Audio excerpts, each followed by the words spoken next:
यसरी काले काले मिलेर खाऊ भाले भन्ने चक्करमा थिए, तर त्यहाँ आएको छ आले भनेर थाहै पाएन।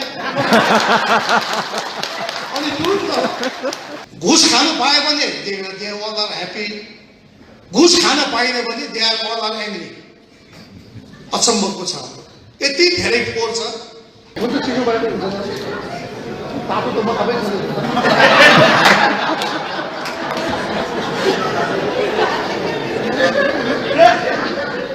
म छातीमा हात राखेर के भन्छु भन्दा, मगरको छोरो भएको हुनाले म कसैसित पनि झुक्दा पनि झुक्दैन, राष्ट्रलाई हुने कुनै घात नचाहिने काम म गर्दा पनि गर्दैन।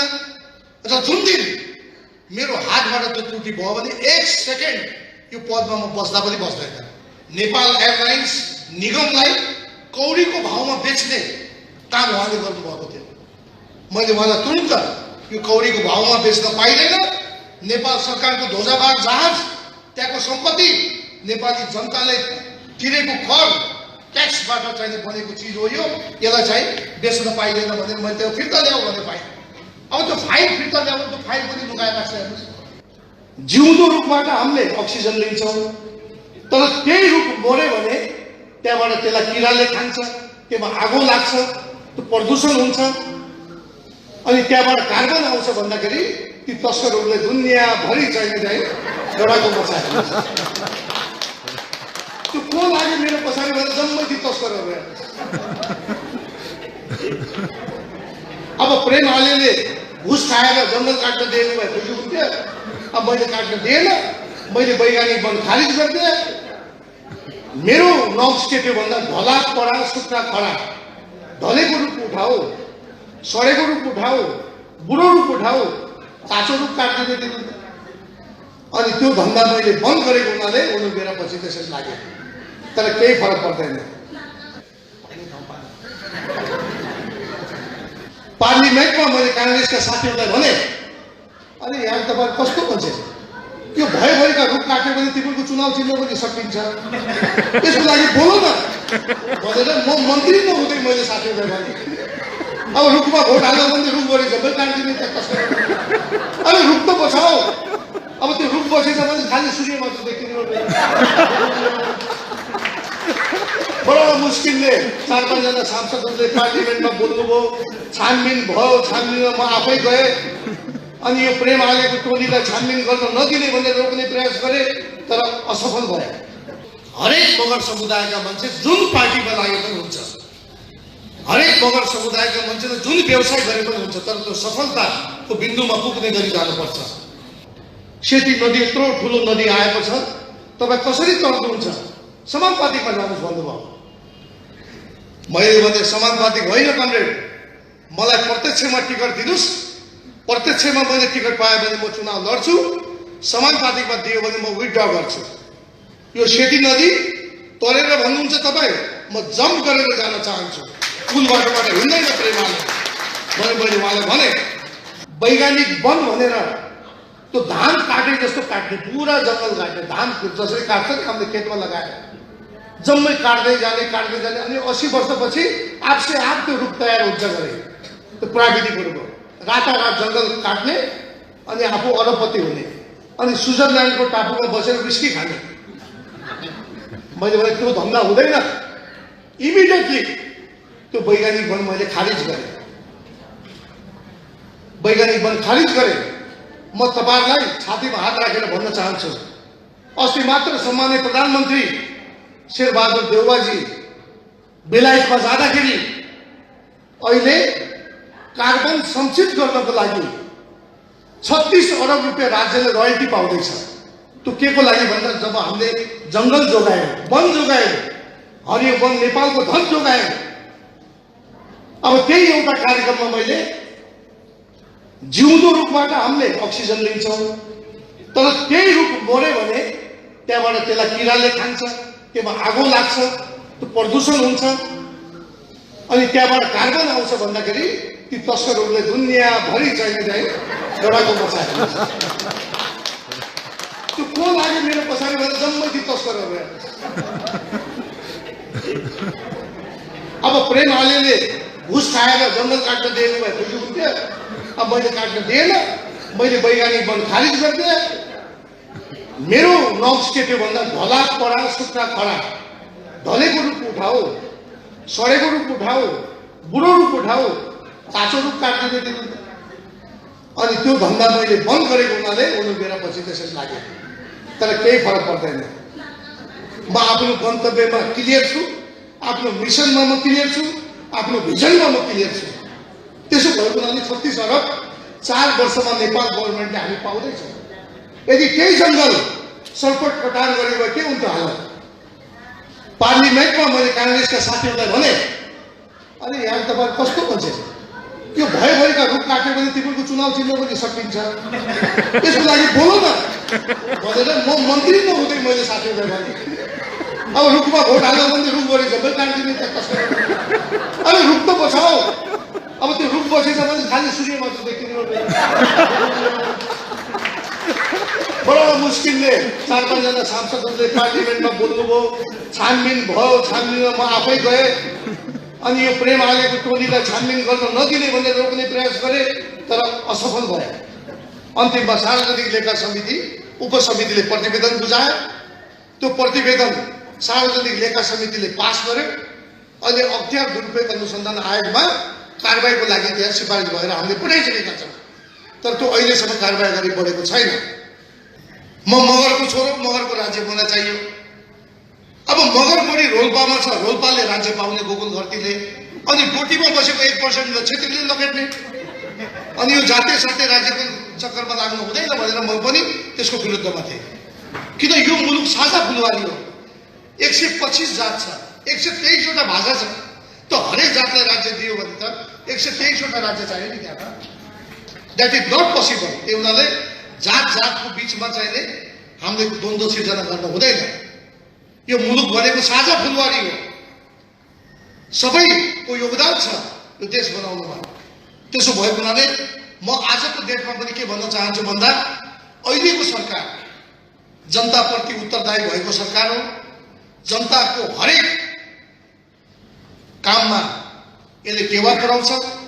र म के चाहन्छु भन्दा, जुन जिम्मेवारी मैले प्राप्त गरेको छु, अहिले नेपाल कम्युनिस्ट पार्टी एकीकृत समाजवादीका आदरणीय अध्यक्ष पूर्व प्रधानमन्त्री माधवकुमार नेपालले जुन मलाई जिम्मेवारी दिनुभएको छ, म चाहन्छु मेरो पार्टीको र 3 करोड नेपाली जनताको शिर कतै ननिउरिने गरी मैले काम गर्नुपर्छ भन्ने मैले त्यो अटोट, त्यो विश्वास, त्यो मिसनका साथमा म अगाडि बढेको छु।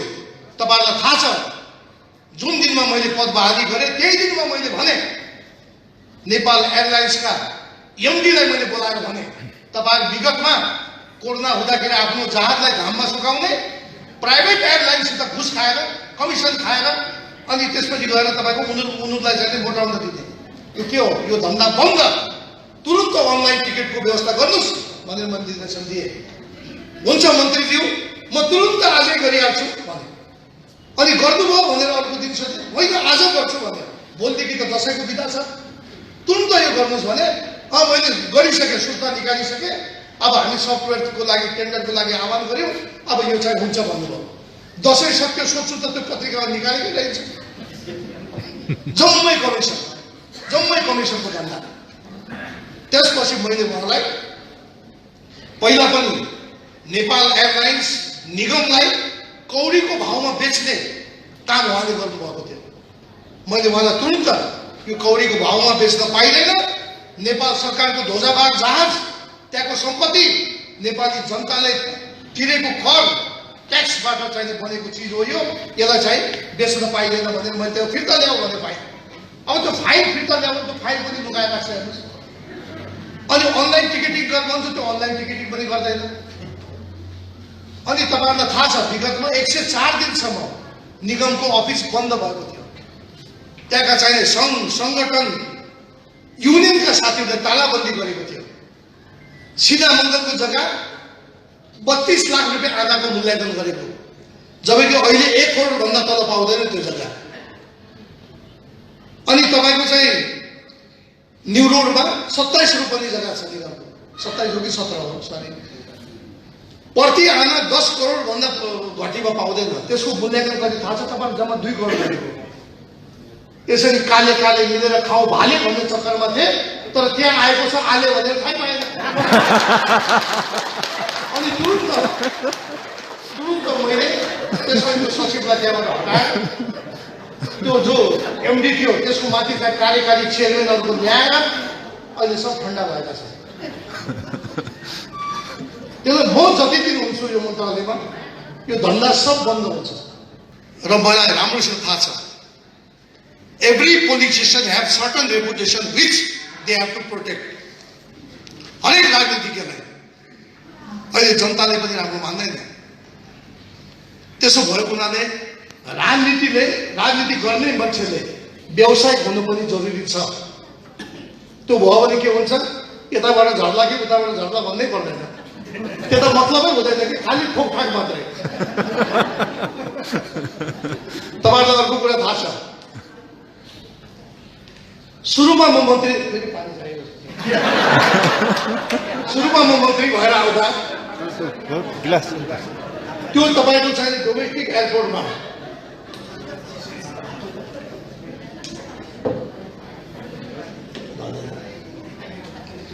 एयरपोर्टमा कहिलेकाहीँ प्लेन डिले हुँदाखेरि चिया कफी खाजा के खानु पर्यो भने कति महँगो, इमिडिएटली मैले त्यो बन्द गर कि सस्तो गर भनेपछि तुरुन्त तपाईँको चाहिँ 15% यसमा घट्यो। ट्याक्सी कोही नेपालगञ्जबाट, कोही रुकुमबाट, कोही रोल्पाबाट, कोही डोल्पाबाट आउँदाखेरि जसको घर थानकोट छ प्लेनमा आउँदाखेरि 3000 रुपियाँ लाग्छ। प्लेनबाट झरिसकेपछि ट्याक्सीलाई थानकोट जानु पर्यो भने चाहिँ 5000 माग्छ। हेर्नुहोस् त, अनि हरेक मान्छेले भन्न थाले प्लेन भन्दा ट्याक्सी महँगो भन्न थाले। मैले धेरै पटक अनुरोध गरेँ, मान्दै मानेन। यसो सोचे के गर्ने होला अब यो भन्दाखेरि पछि ठ्याक्क चाहिने सटल बसको चाहिने परिकल्पना आयो। तुरुन्त मैले डिजीलाई बोलाएर र 2-3टा कति हुन्छ भ्यान खोजेर सटल बस सुरुवात गर्नुहोस्। अनि डिजीले भन्नुभयो यो ठेक्कामा दिउँ हजुर भने। अब त्यहाँ पनि कमिसन हुँदो रहेछ। मैले हुँदैन ठेक्का सट्टा, आफ्नै भएको सडै परेको जो भ्यान छ त्यसलाई डेन्टिङ पेन्टिङ गर्दै नेपाल नागरिक उड्डयन प्राधिकरणद्वारा निःशुल्क गोल्डन गेटसम्म यात्रु सेवा सञ्चालन गर्दै भनेर यहाँ लेख्ने, त्यो चाहिने ठेक्का सेक्का हुँदैन। त्यो भनेपछि त्यसमा तुरुन्त व्यवस्था गर्न लगाएर अहिले हामीले सटल बसको व्यवस्था गरेका छौँ। त्यहाँबाट चाहिँ हरेक दिन 1000 भन्दा बढी यात्रुहरूले सेवा लिइराख्नु पर्दछ। म नियुक्ति भएर त 1 हप्ताभित्र विगतमा त यो बाँस किन्दा पनि कम्तीमा तपाईँको चाहिँ 5 रुपियाँ, 3 रुपियाँ, 4 रुपियाँ, 5 रुपियाँ लिन्थ्यो। जब कोर्दा नेपालमा आयो त्यो बेला यो मास त हामीले पाउनु पनि गाह्रो थियो। त्यो कपडाको मास हामीले लगाउँथ्यौँ, त्यो पनि 20 रुपियाँ लिन्थ्यो। सर्टेजको बेलामा महँगाइ हुन्छ। अब कोर्न कम भइराखेछ।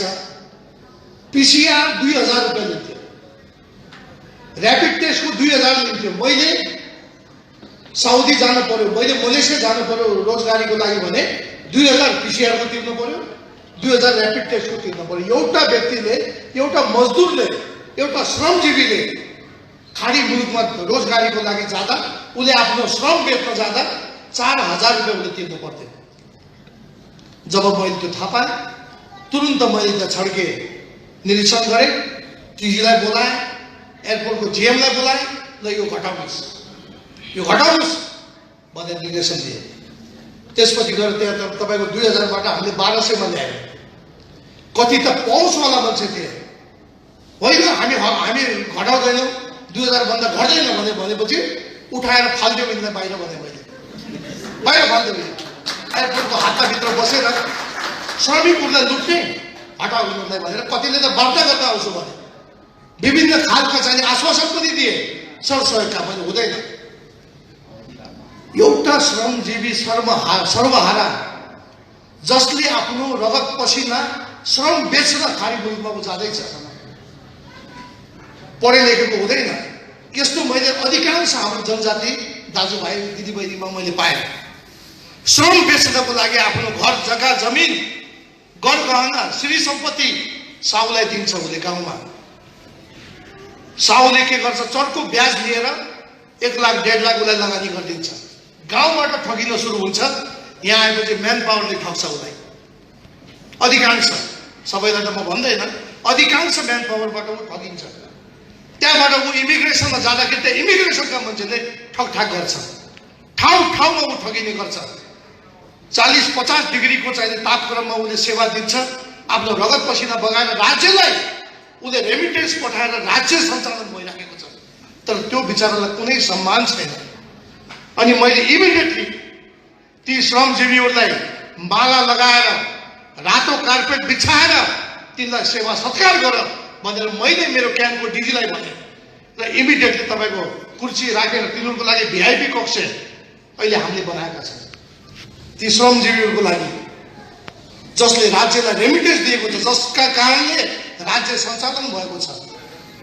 अनि उनीहरूलाई हामीले ससम्मान साथ तातो पानी, चिसो पानी, टेलिभिजन, चार्जर लगायतका सेवाहरू दिएर अहिले श्रमजीवीहरूले त्यो रोडमा भौतारिनु पर्दैन। बिचरा 2 बजे आउँछन्, राति 8 बजे 9 बजेको फ्लाइट हुन्छ, 8 घन्टा कहाँ जाने, बस्ने ठाउँ छैन। त्यस्तो अवस्थामा हामीले त्यो सेवा पनि सुचारू गरेका छौँ।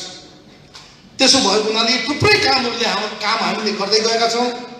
एउटा बडा मजाको कुरा म तपाईँहरूलाई बताउँछु। विगतमा यो पहाडी जिल्लामा पदमार्ग जहाँ तपाईँको चाहिने पर्यटकहरू आउँछन्, त्यो पदमार्गमा के गर्नु पर्दो रहेछ भन्दा खालि त्यो ढुङ्गा बिछाउनु पर्ने, ढुङ्गा बिछाएको ठेक्का निकाल्यो। एउटा ठेकेदारले ठेक्का हाल्यो, उसले पायो त्यो ठेक्का, प्रतिस्पर्धामा उसले ठेक्का पायो, उसको भयो। दोस्रो साल फेरि ठेक्का निकाल्यो, जसले ढुङ्गा बिछाएको छ उसैले पाउने ठेक्का भन्यो, उसैले पायो फुल रेटमा।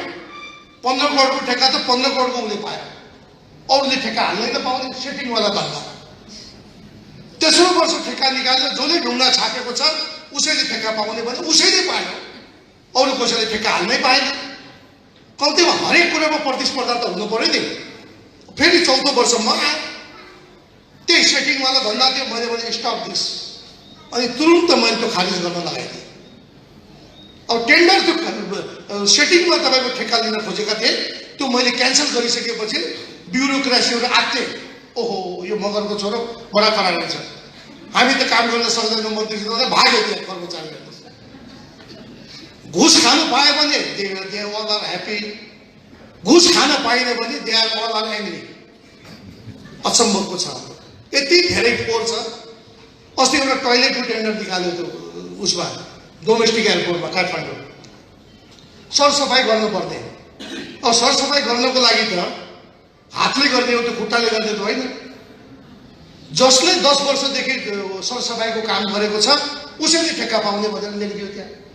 अब 10 वर्षसम्म काम कसले गरेछ, सपोज भनौँ गोकुल घरतीजीले गर्नुभएको छ।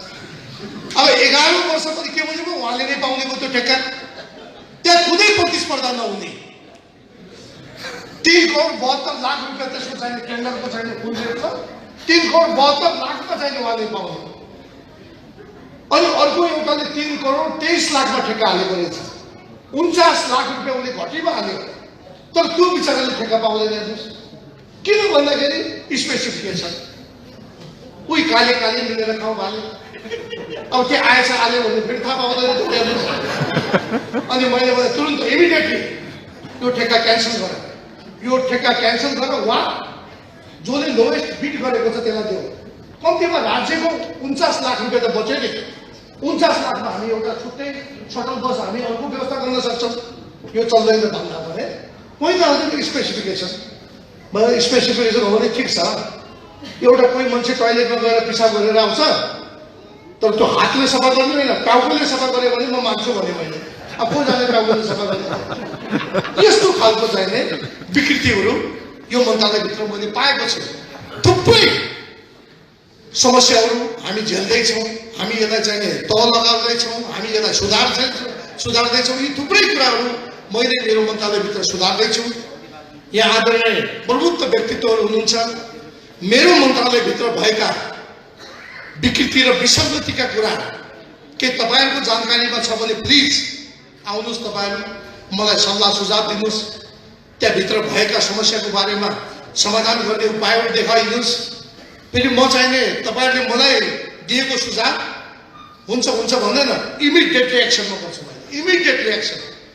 अब तपाईँले मलाई दुई कुरा भन्नुभयो, हुन्छ हुन्छ भने त्यो त बिर्सिहाल्छ मैले, इमिडिएटली त्यहीँबाट मैले फोन गरेर त्यसलाई कसरी सुधार्नु पर्छ म लाग्छु। त्यसो भएको हुनाले यो जुन जिम्मेवारी मैले पाएको छु यसलाई म कुशलतापूर्वक यो जिम्मेवारी म सम्पन्न गर्छु। म छातीमा हात राखेर के भन्छु भन्दा मगरको छोरो भएको हुनाले म कसैसित पनि झुक्दा पनि झुक्दैन, राष्ट्रलाई हुने कुनै घात नचाहिने काम म गर्दा पनि गर्दैन र जुन दिन मेरो हातबाट त्यो त्रुटि भयो भने 1 सेकेन्ड यो पदमा म बस्दा पनि बस्दैन। त्यो ढुकढुकका साथ म भन्न चाहन्छु यो देशका 3 करोड नेपाली जनताको मन जित्ने गरी मैले काम गर्छु, म अगाडि बढ्छु।